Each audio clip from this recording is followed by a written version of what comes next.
You don't expect it to happen, do you? But it was about to happen, and to a hard-working family man with 3 daughters, aged 12, 15 and 18. It was very, very loving father. Loved his children dearly. Very hard-working. So he was a real family man, was he? Oh yeah, very, very much so. Very family unit. Definitely wasn't one that would go out with the lads or anything. He did it occasionally, but nothing. He preferred to be at home. Life hadn't always been easy for the Newlove family. When he was 32, Garry was diagnosed with stomach cancer, and although the cancer had gone, it was a long battle back to health. He lost 8.5 stone in a week when he first had it, and then learned to eat. He carried on working. He never, claimed or anything. He still wanted to provide for his family, and I truly admired him for that. So give us an idea of what your dad was like. Sum it up really by saying he was my best friend. I could tell him anything. Like, we were a really close family. We still are a close family. Told my mum and dad absolutely everything.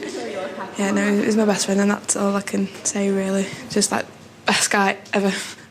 Coming up, for the first time, in their own words, Garry's family talk in detail about what they saw that night. I just couldn't believe that my dad was in that state that I saw. He was just full in blood and his head was just smashed up. I've never seen. I couldn't even think of how people could even do that to my dad. He's just unbelievable. In the summer of 2007, the residents of this street were being plagued by gangs of drunken youths. But from incessant petty vandalism, the antisocial behaviour was about to escalate to murder. Here for the first time, the family of Garry Newlove relive in detail the events of that summer's night, a night that was to change their lives forever. On the Friday, I'd actually been working and come home early because I wasn't feeling very well, 100%. And so Garry used to make really good chucky eggs, as we used to call them. And so he did me a chucky egg and some soldiers. And I decided to go up to bed because I didn't feel very well at all. On the night of the attack, what were you doing? I was working at IKEA and my boyfriend Tom picked me up. I came in and it was around 9:30, 10 o'clock. Hey Dad. Hiya, do you have a good day at work? I went into the living room and my dad was on his laptop and I asked him if there was any food left from tea, and they'd had like a Chinese takeaway, and I went into the kitchen to put some into the microwave to warm up for my tea and just sat there with Tom eating it. Just like a normal night after work, really. I came home from school. I can't remember like the early day because it's mostly the night I remember. But I remember sitting in my bed and reading my book. Mum had been ill that night, so I just really kept to myself. So it was just an ordinary night.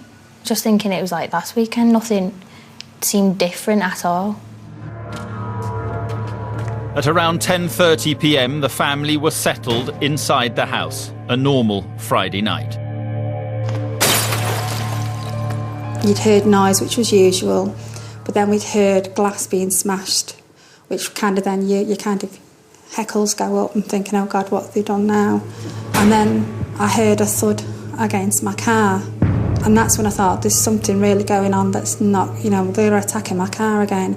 I'd already had a broken windscreen mirror, so I really didn't want to what they're doing again. Garry, can you see what's happening? And literally, as I'm shouting Garry downstairs, could you just go and check?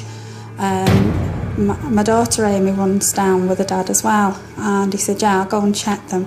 He ran out barefooted, just had shorts on. It was a summer's night. They've done it again. And never thought anything of it, to be perfectly honest. I just thought, it's just another gang going past, it'll be nothing. So I just stayed in the kitchen. Dad, just leave it. I'm fed up. I looked at him and he looked like annoyed, as you would be if someone had just damaged your property. And then I went out to go grab him, but he'd already started walking off. Dad, what are you doing? I had like a feeling in my stomach where where something's going to happen, but you just ignore it because it's like nothing really could happen now because there's no danger. From the point where Amy went out, I thought something's going on, so I followed them out, as did Danielle. Amy, what's happening? I don't know. What's going on? Dad? It just... something didn't feel right. It wasn't the same as every other occasion. You know, if my dad's gone outside to check on his car or whatever. Oh, you lads. Zoe and boyfriend Tom looked on as Garry approached the gang of youths. Say like we got before and knock it off, yeah? Take your teeth out before and knock them out. At that point, he must have been around where we stood now. Then obviously I come out the road as well. And from that point, obviously, we were just basically just watching to see whether he'd come back. Garry had gone to remonstrate with the gang. His approach was caught on the CCTV recently fitted at their neighbour's house. It shows the gang moments before they attacked. The gang stopped and then started walking back towards my dad, and then they formed like a semicircle shape. Come on, Dad, just leave it. My dad didn't raise his voice once. He was relatively calm considering how many times it's happened.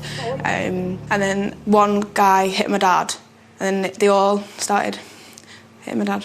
So, yeah, kind of all happened so fast. All of a sudden he was, like, surrounded, and then someone had come from the back, to the back of him, and kneed him in the back. Because he had a sore back, he obviously fell down. And then that's when I started to run. And by the time I got there, and when I was running, they were all kicking him and everything. Come on!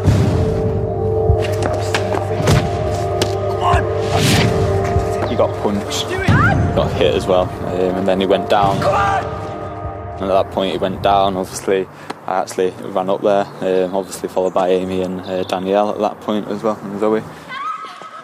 They were like a pack of animals, kicked my dad from behind. My dad fell to the floor, and you think, you know, my dad's on the floor now, they'll stop, and, you know, they've had the fun, but they carried on kicking my dad.